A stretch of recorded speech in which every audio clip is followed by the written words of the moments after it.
about the angle with this thing. Sorry about the hold up. This was set up right, and then everything got moved.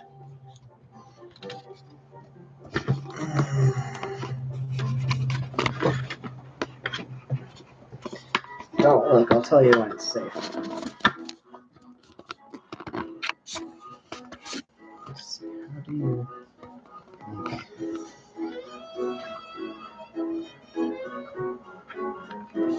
Gosh, this is so hard. All right.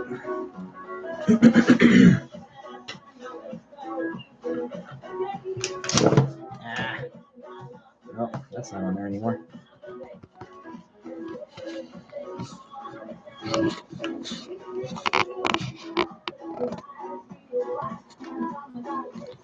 Oh.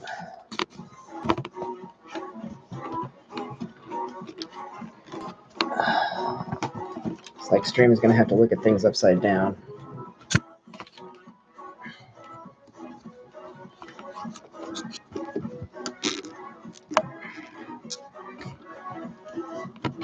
God, this is so low quality. Okay. All right, now it's just not holding tight.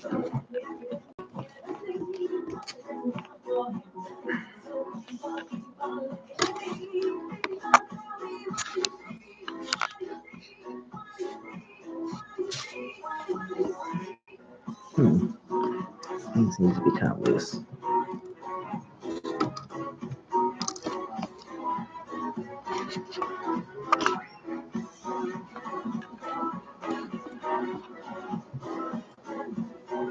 Sorry, I'm doing so much setup here. I'm not used to streaming yet, and I will get better over time. There. For now, it's upside down. In the future, it will get better. All right.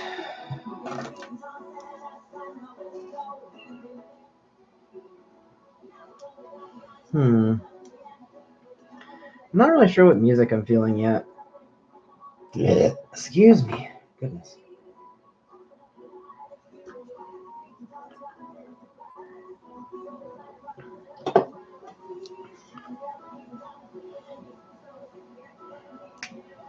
Let's see. I'm just going to start drawing. It's usually the best idea.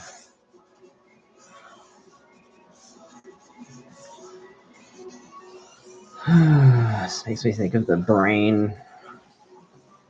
It's very brain-shaped.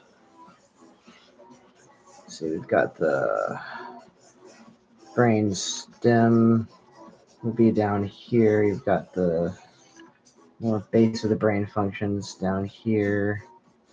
And you've got all of the upper lobes up here, and then like the huge frontal lobe that we've got that's apparently really squeezing the parts of us that use psychic stuff is what I've been hearing.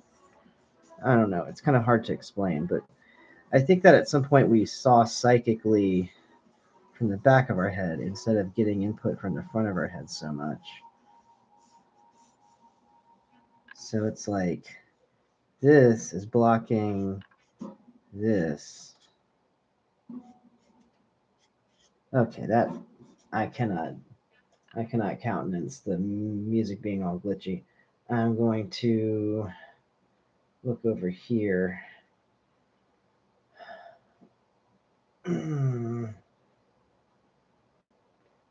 I can see my live thing being posted right there. That's cool. I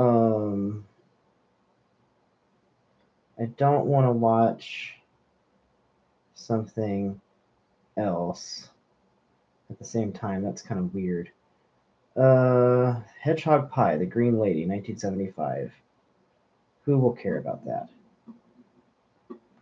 God, I really hear the glitchy.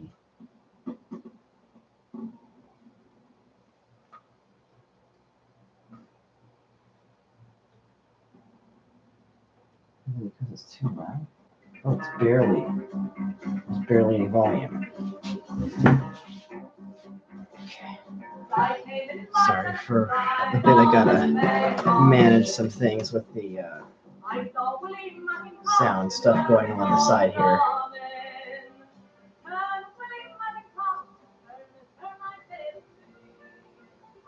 There we go. All right. Yay, psychedelia.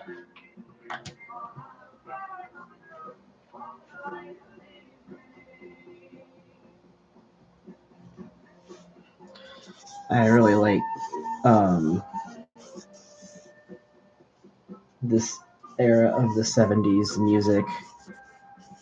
I really like prog rock. It's more prog rock than psychedelic. They try to evince pictures in the mind through evocative prose and poetry instead of just through drug use. Trying to use the sounds of folk singers to also help access those older or ancient parts of the brain. There's a huge innovation in music that just happened because of this era of music, and then it just all turned into disco. And then disco all got cast aside for arena rock for a while. And arena rock got cast aside for hip hop, sort of, for a while. Anyway, it like sucks because I like all of these genres, but I hate that they're pushing each other out of the way.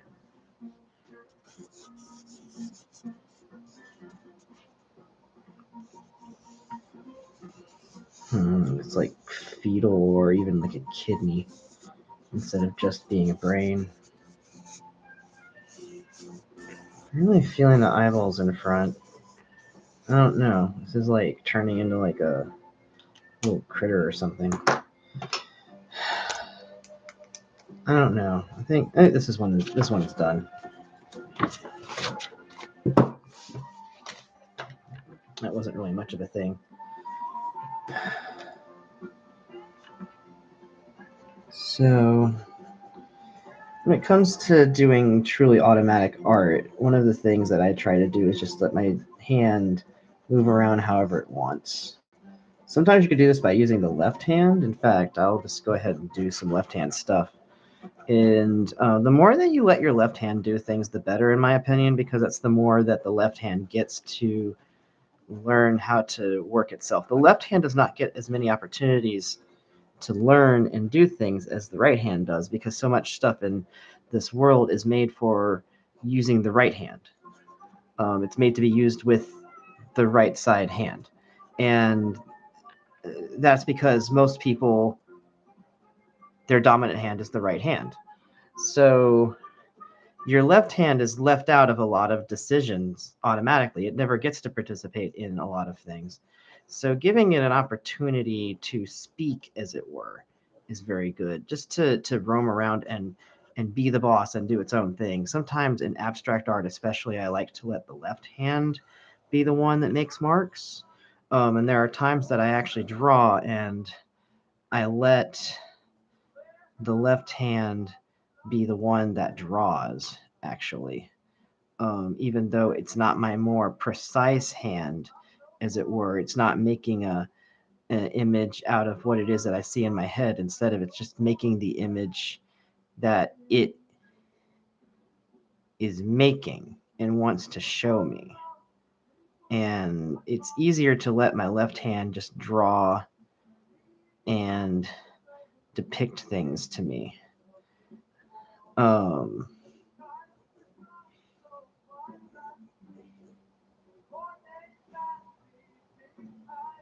It's interesting. It's like a little fish that's made of an eye.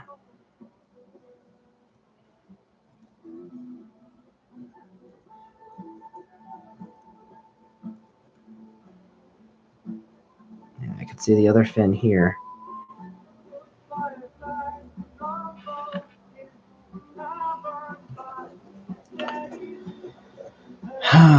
So here's where the left hand can really get a lot of information out, is by see, you can make these lines that are made of very tiny other lines. And these curly cues, these scribble togethers, can actually lead you on a path somewhere else, because you're not just doing scribbles, you're actually creating shape and line and form, rhythm, all of that. So this is almost like a form of automatic writing. My hands don't do truly automatic writing very well at this time, but like automatic writing where one could actually read the words.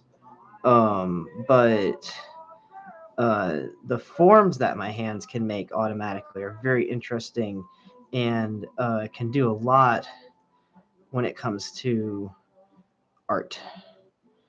Like for instance, now you've got this path that is formed by these marks instead of just marks. So I want to explore this with some color. I've got 3 up here from this set and a bunch more down here. I want to go ahead and just grab another one. I really haven't been able to use this set yet. It's a thin line set instead of thick, and that's fun to work with. I'm wondering if I'll make this into a very long tail goldfish.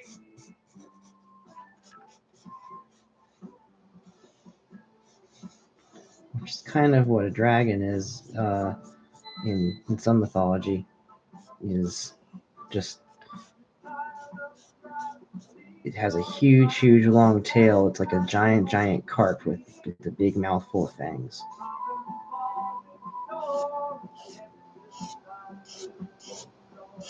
So just imagine a giant goldfish like that. Just giant.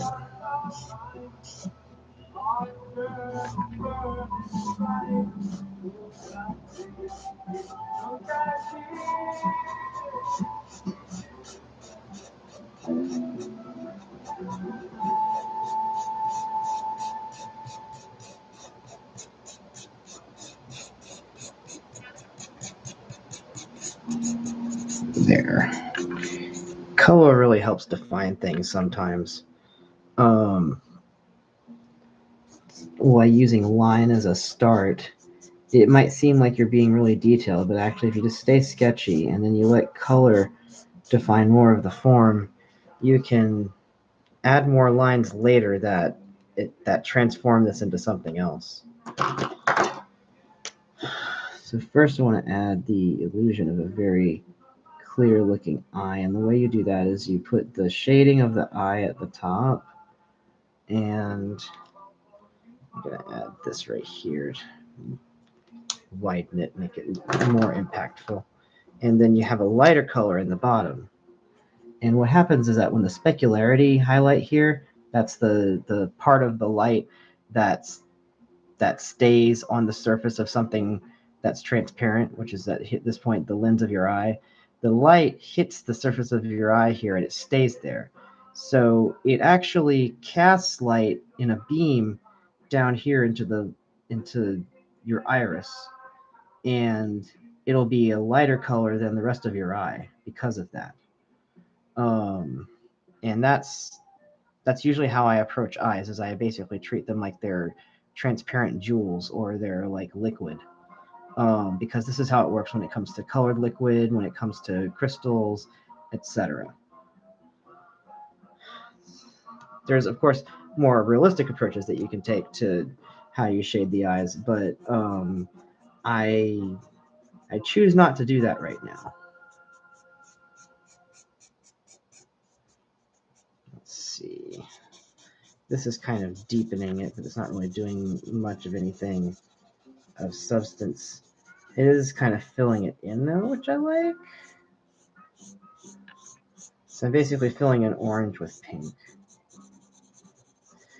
You can tell that I'm getting ready to start doing tutorials now instead of just talking through meditation stuff, because I'm talking through how I'm doing things now and talking about the choices that I'm making. kind of getting used to the idea of that. I really do like teaching people how I do art and how they could be doing art. So I found a few ways recently that I'll be able to start doing that much easier than the ways I've been trying before, and I'm really looking forward to it. Really could have kind of a main going. I like that.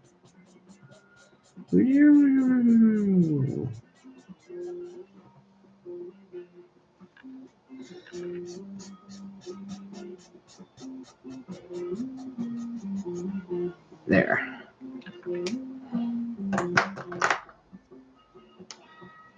Gonna try the fine tip now. Wow, this is sounding like some Jethro Tull stuff here. That flute. I don't know how much of it is coming through on the actual recording or not,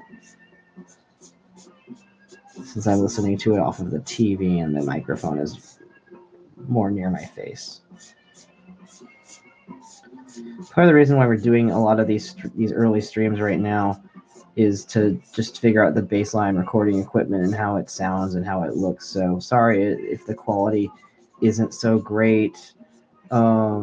It's just we're trying to get a baseline at this point of what is good, what works. I personally just don't really know hardly anything about how to do stuff myself on YouTube. I've watched a lot of other people's YouTube stuff, but there's so much about the creator aspect of it that I'm still learning. So thanks for your patience. I really appreciate everybody who decides to watch these videos, because every single one of them is an experiment and kind of an act of courage.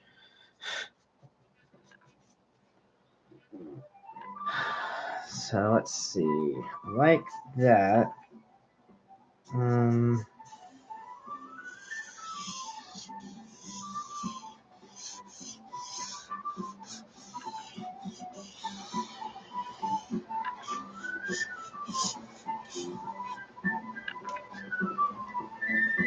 I think I'm done with this one. I like it. I like it just on its own as it is.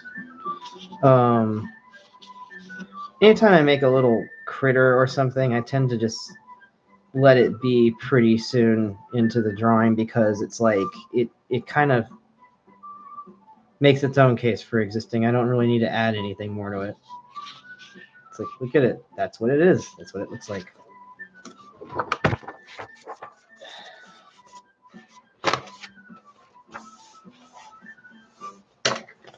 So let's see.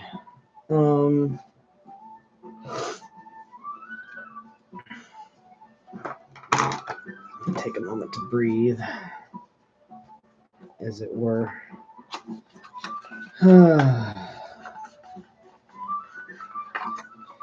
I rebranded my channel recently. I added a new header photo, new image, changed my name back to Felix Warren instead of Prism Star Net Online. That was while everybody in the house was being mentally poisoned by methane leaks. So I don't really know exactly what I was planning with all of that, to be honest. I really want to at some point do an analog horror and analog entertainment channel, to do some kind of sort of space themed broadcast from space stuff, but it all just sort of compressed into one strange molten ball of what. So I'm just rolling it back to Felix Warren and sticking with the stuff that I originally planned to do, but then had a lot of trouble working with whenever my entire house was filled with methane gas.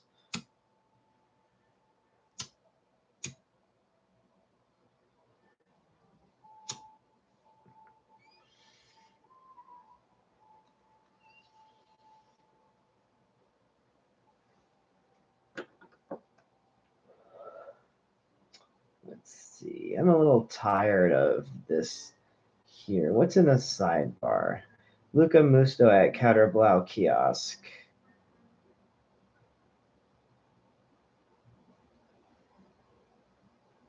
This is at a souk festival. I don't know what this is. Okay, well, fast forward to the good stuff. All right. Hmm. All right.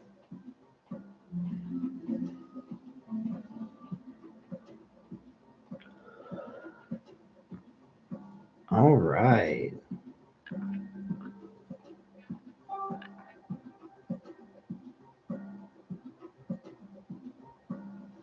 You can go to White Bat Audio, but not this video. Let me look at their other ones and see what they've got there. Recent stuff. Let's see. Road. Phenomenon.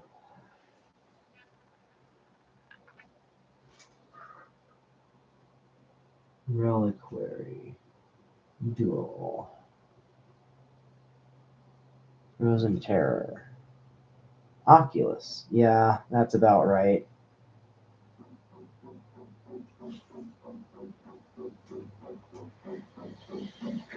I like to listen to a lot of different stuff. This one's White Bat Audio. They're a channel that has royalty-free,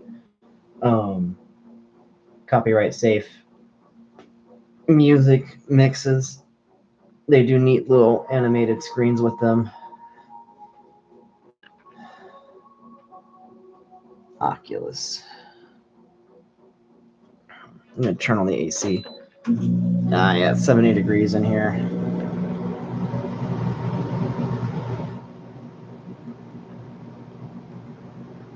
So, Oculus.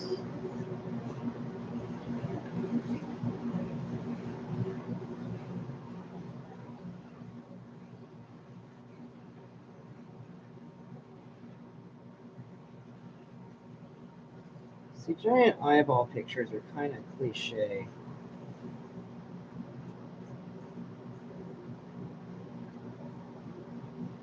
Who did something a little different than that?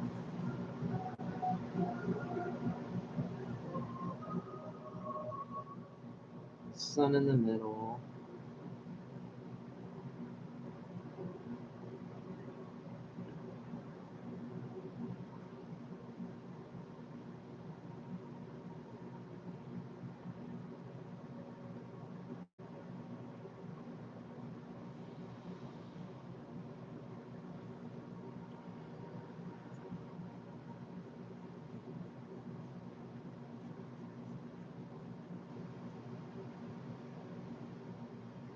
And then we would have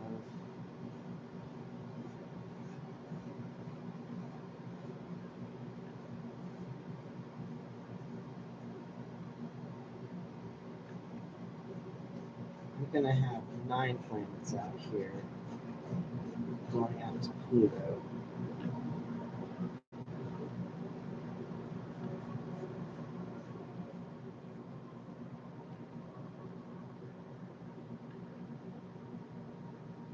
This is all going to be the asteroid belt. So you have Mercury here, and then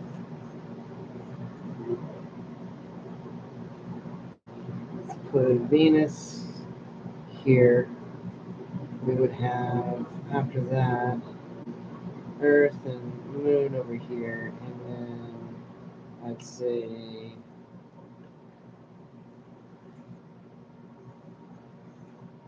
Mars over here. And then we've got all these asteroids.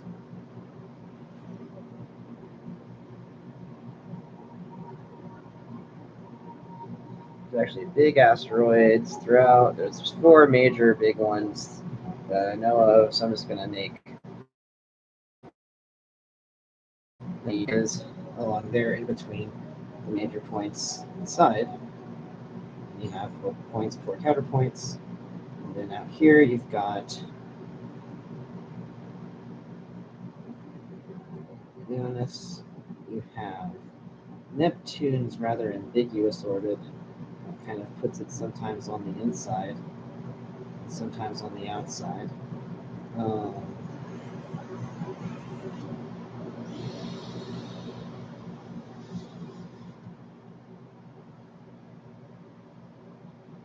then you have Pluto out here. Out there. And after that, there's who knows what out in the Oort cloud. So that's an unconventional picture of an eye. It's like the solar system's eye.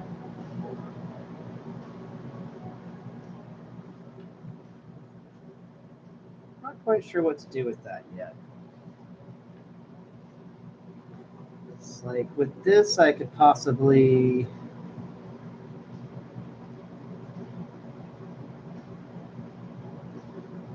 let's say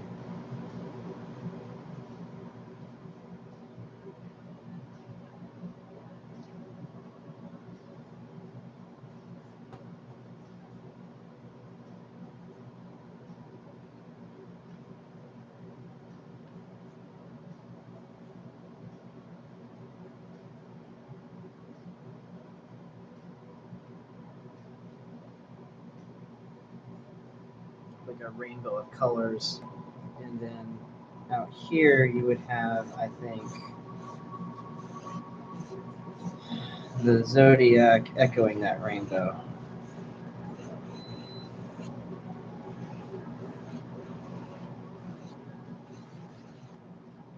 In fact, if I could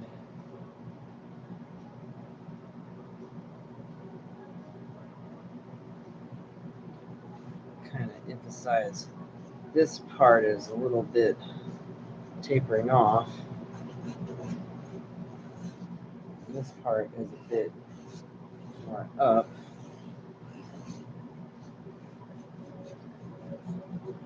Could be a peacock feather. Just imagine like a bunch of different ones. That would be so cool. So you would go like that.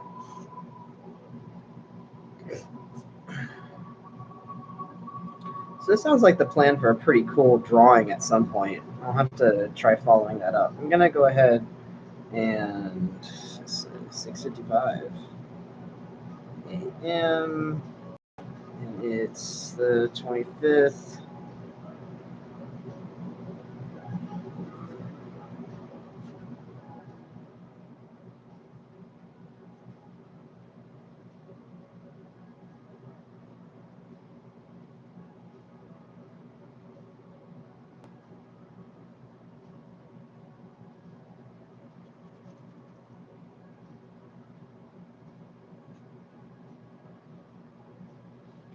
All right. This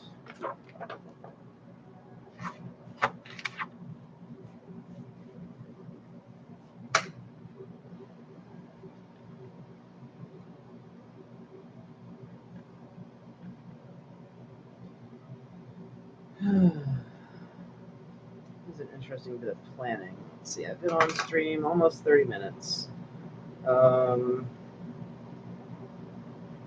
Thinking about a few things. I want to teach people how to use markers soon, so they gotta whip those out.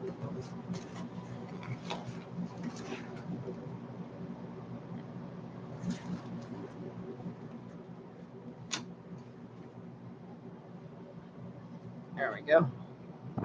Whoa! Do not do that.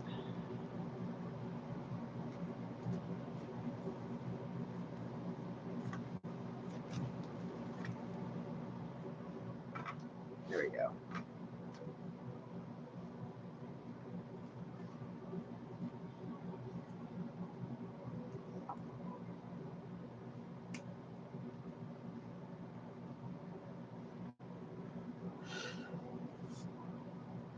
Let's see. Dioptase. I'm gonna look up some samples of dioptase to draw. It's a mineral that I ended up randomly titling something after. recently, so I felt like it was a sign that I needed to look into it. Let me look at, do I want the mineral? Do I want the gem?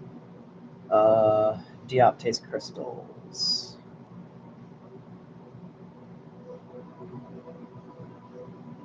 Mineral specimens. Try to figure out which looks better. That looks better. Okay. Now what I tend to do is just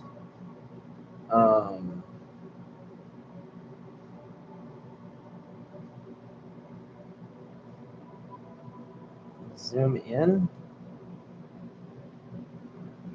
my screen, and then I just sort of see a lot of them at once.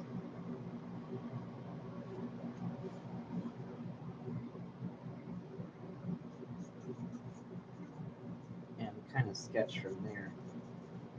Get my thoughts down on it.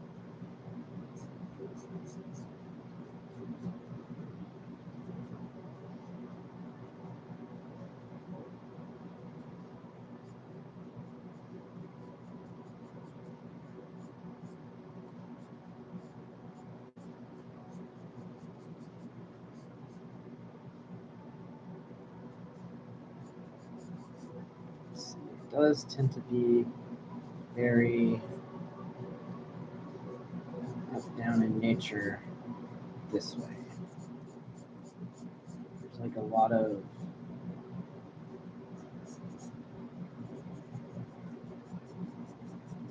rigidity that way.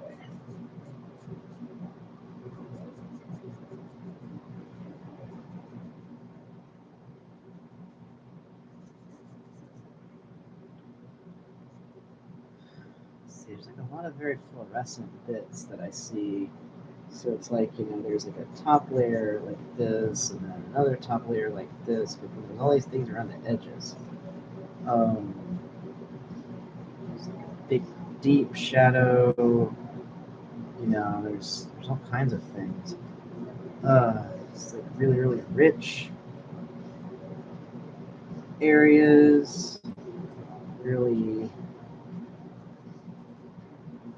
really, really dark shadows sometimes. Just trying to capture the different directions that I'm seeing. I kind of try to let my motions naturally become crystals.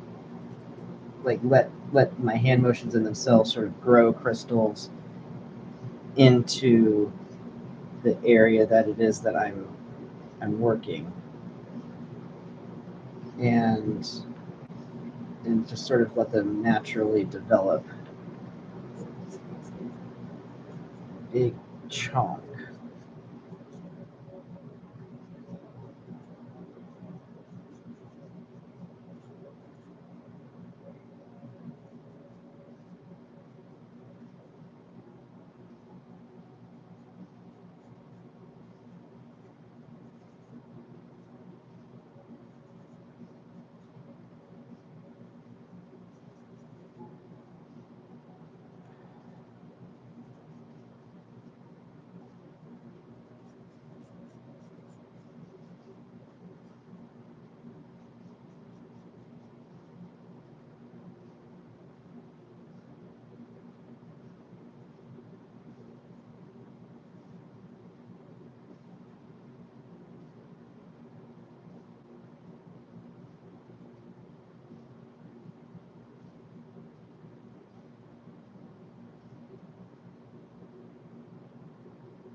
Just put your fingers in different places, move your hand around.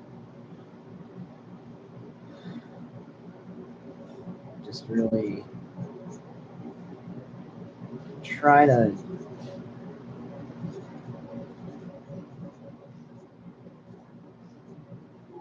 let your hand echo the structure of what it is that you're drawing in some way, which might seem hard if you're trying to draw something like a crystal, but basically think about how to make your hand do really rigid, straight lines, how to keep it from bending and doing organic curves that you don't really want it to be doing right now, how to make it do unexpected lines that are more patterned, but also in a way naturally disjointed.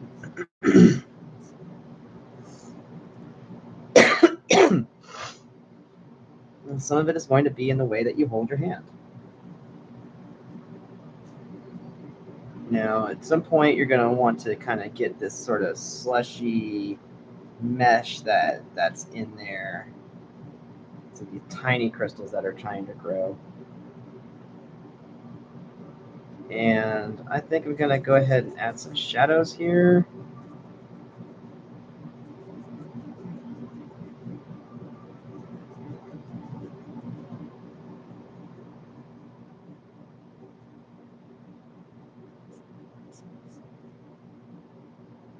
And ground that in some, let's see what's the substrate look like often, or like what's some ways that it can end that are interesting. I see often there's a spray of crystals.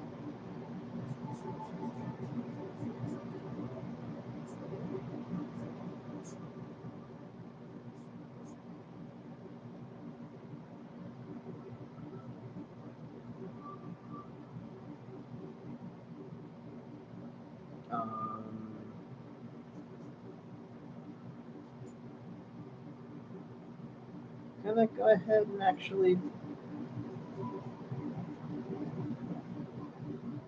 add that as an interesting substrate.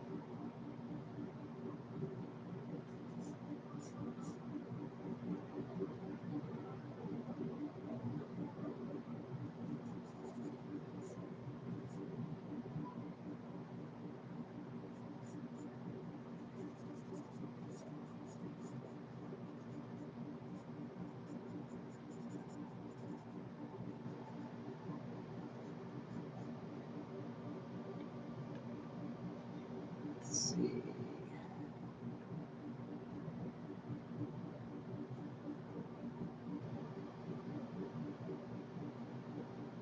Yeah, it's not kind of a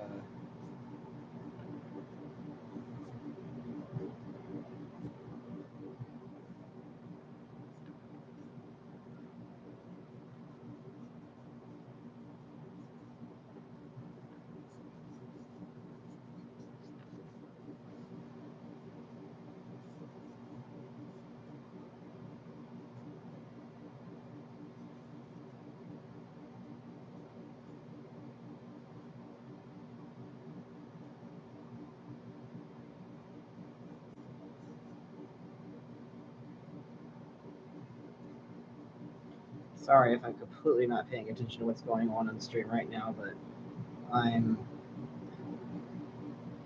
kind of lost in drawing this. Whee! Okay. Yeah, nothing going on here. Well, all right.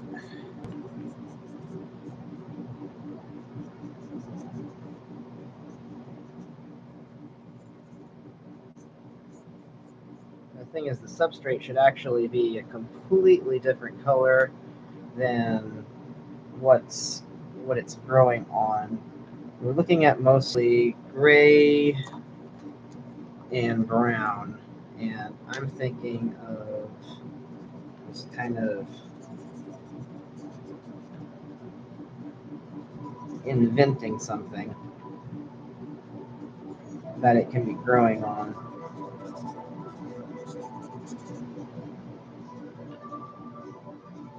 Start the myth here.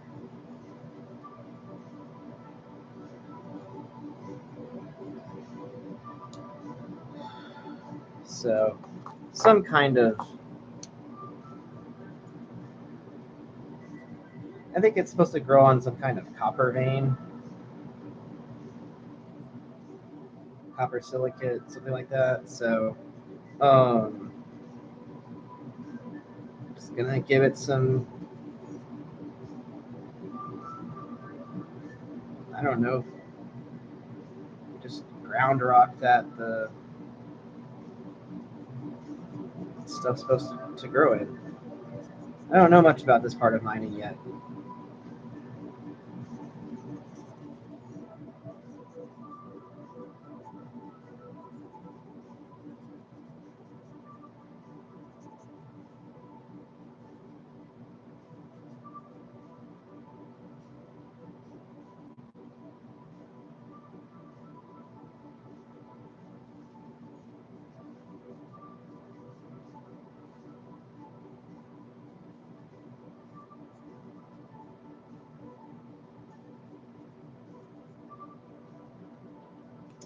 Let's see.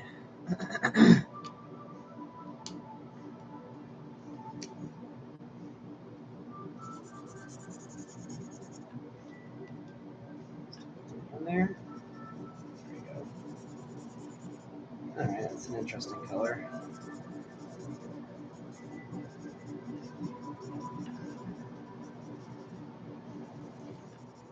It's more interesting than just some sandstone or something.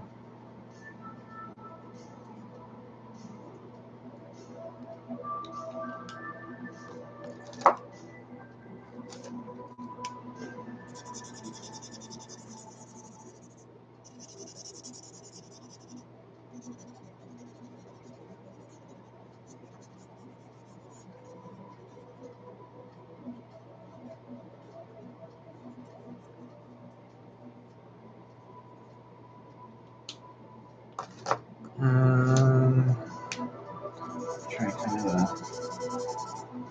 light green there. Where's a good gray? There we go.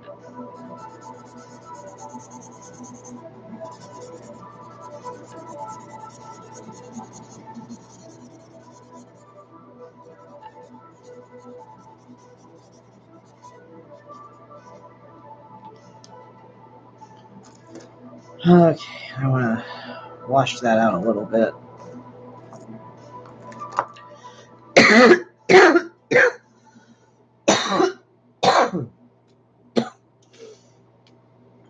Sinuses are great.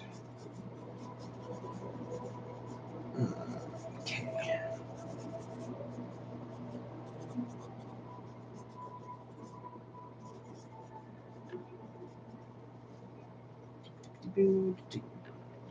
There, that makes it a lot more interesting too. More shadow down here.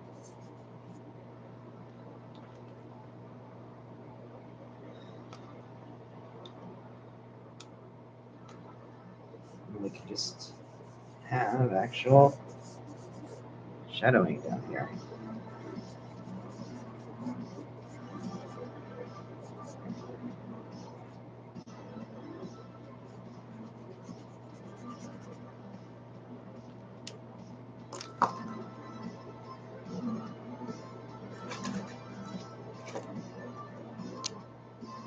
So this stuff is really interesting in that it's a very deep green.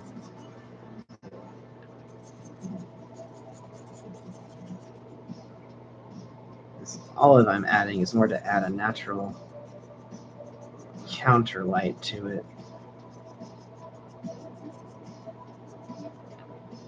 And I'll just go underneath. It'll help bring it all together.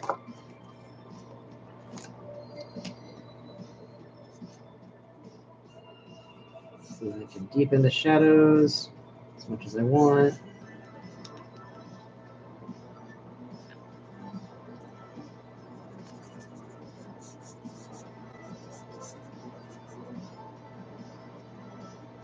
I try to let my hand just do a lot of live motions during this and let it make a lot of discoveries. It just really helps to let your hands have fun doing this kind of artwork, and let them explore.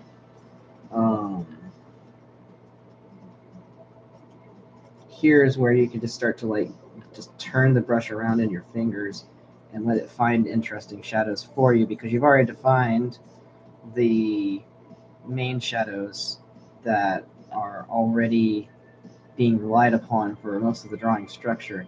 So the detail shadows can actually be quite random if you've already defined a structure with your before work, and then just whenever you get to the outside, make sure to add more precise outlines that define some sort of shape.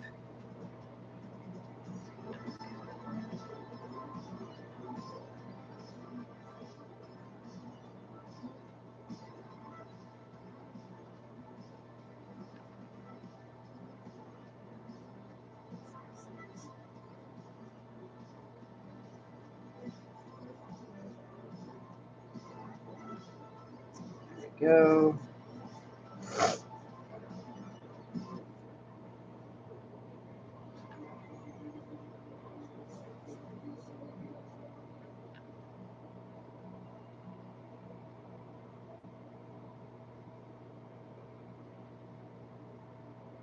These are just kind of drawing themselves now.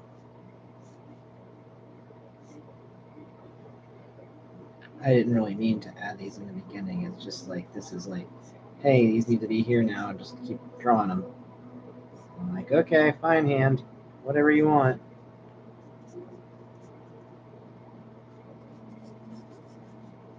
You're the artist.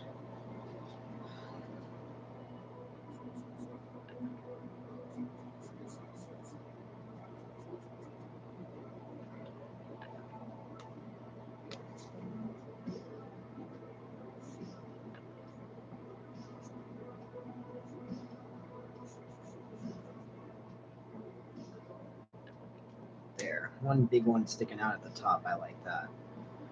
So I want to add the undertones, and they seem to be very, like, towards the top. You get a lot of this very cerulean sort of tone. And I want to start bringing in that.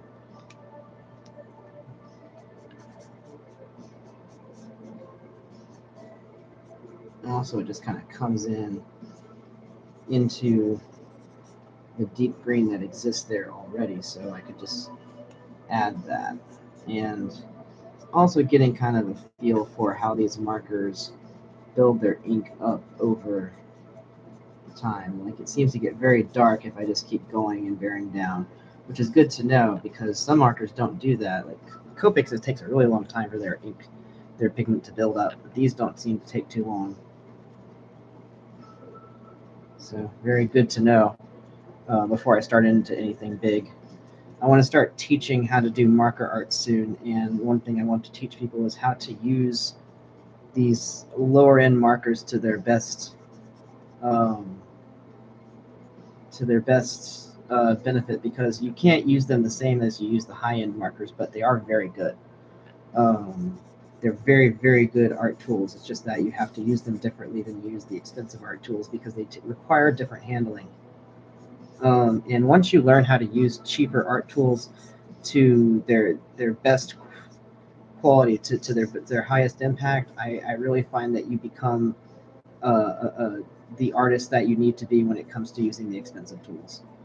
Um, and you'll probably find that many times you do not need the expensive tools as much as people try to convince you need them.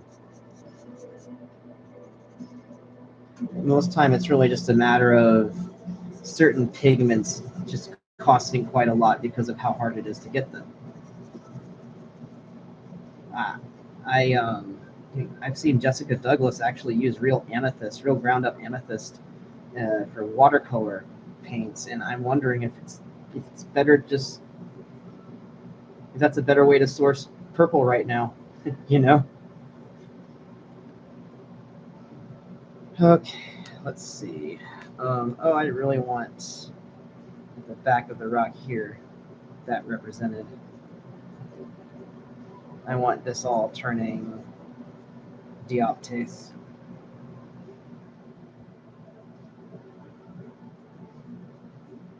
And it just really growing into the substrate a lot in this area.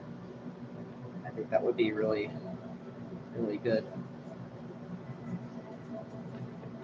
There, it's starting to look more natural, not just like it's stuck on there. There's big highlights on these that are very glowy.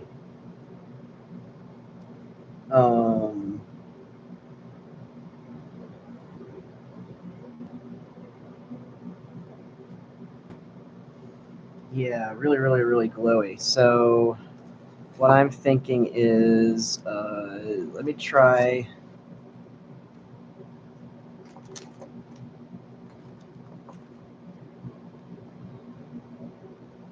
The blue is very, very. Here we go, an aqua. That'll work. Aqua fade. So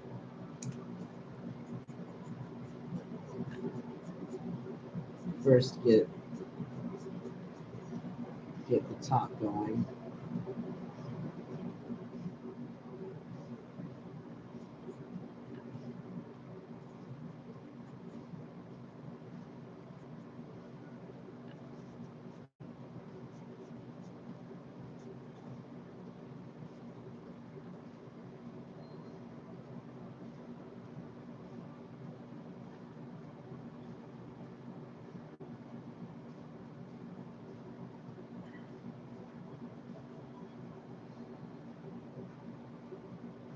All right.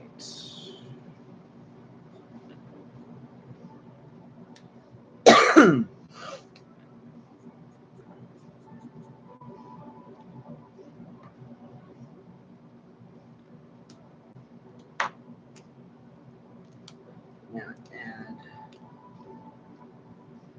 one more level of highlight in that blue color. This is where the glow is really supposed to come through. It's my first time trying to capture it too. I think that really does get some of it.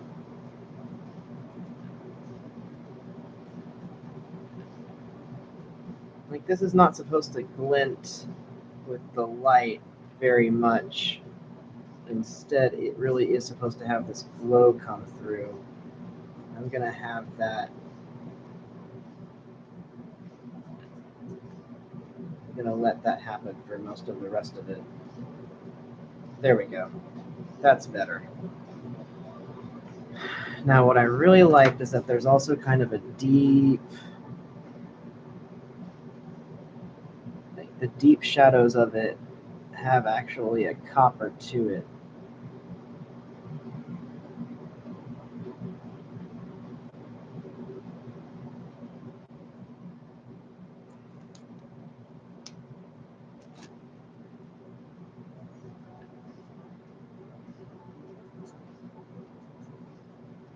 So I just want to deepen those shadows to really bring out just how dark this mineral gets, and to really bring out the copperness of this.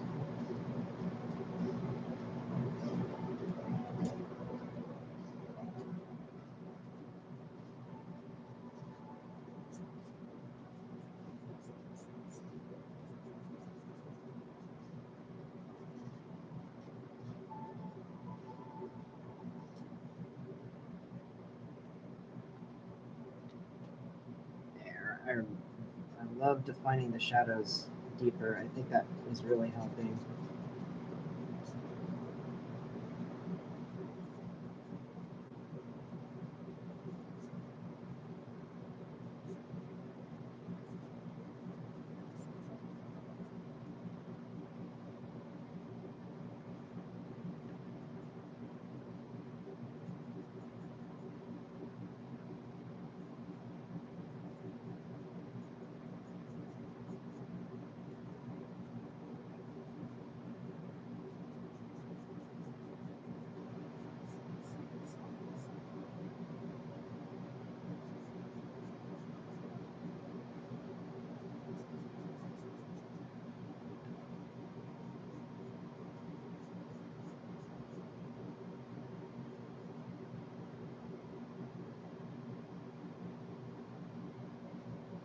There we go.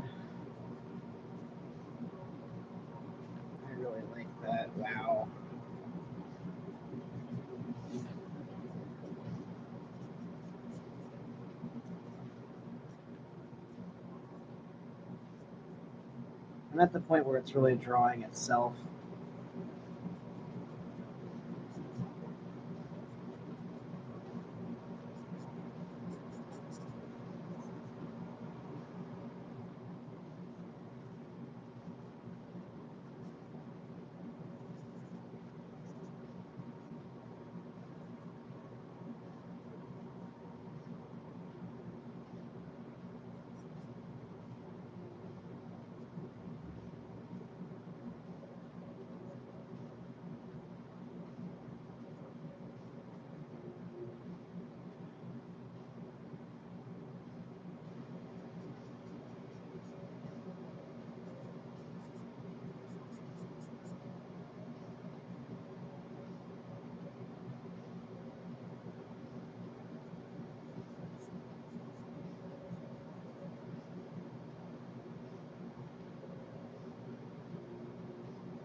Went silent there, but I think it kind of went into the art, you know?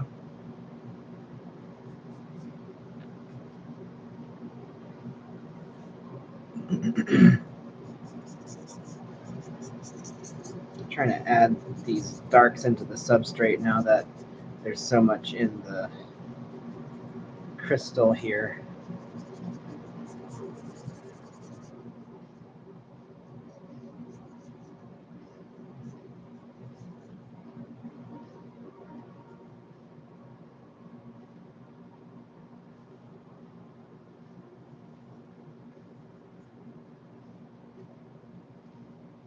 All right.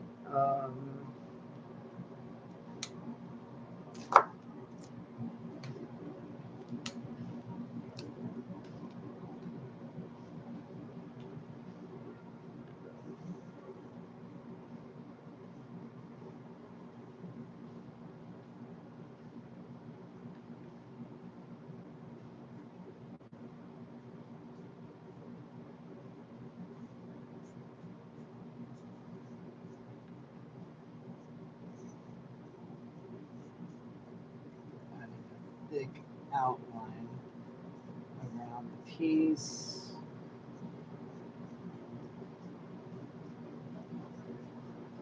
To help emphasize that aqua tone.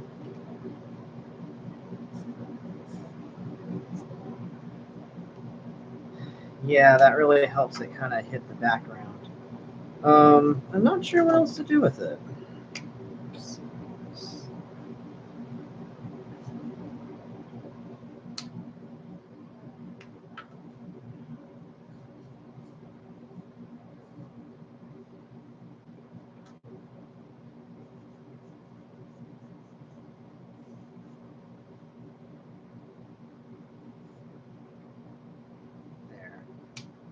I think that helps ground it.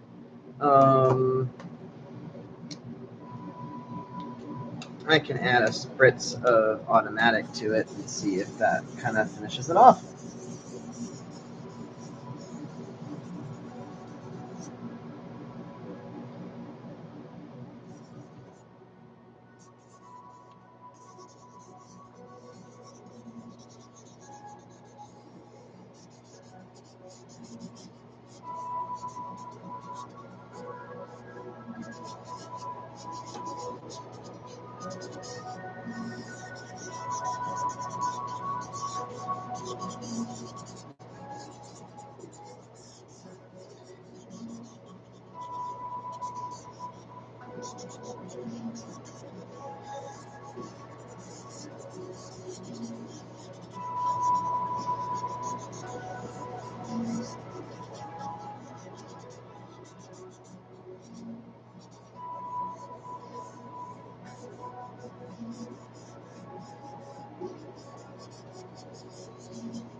There.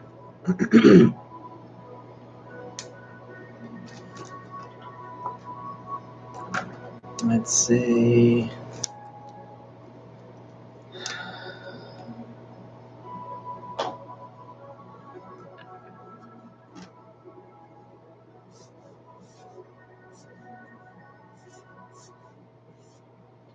Yeah, keep playing music.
And I think we're done for the stream.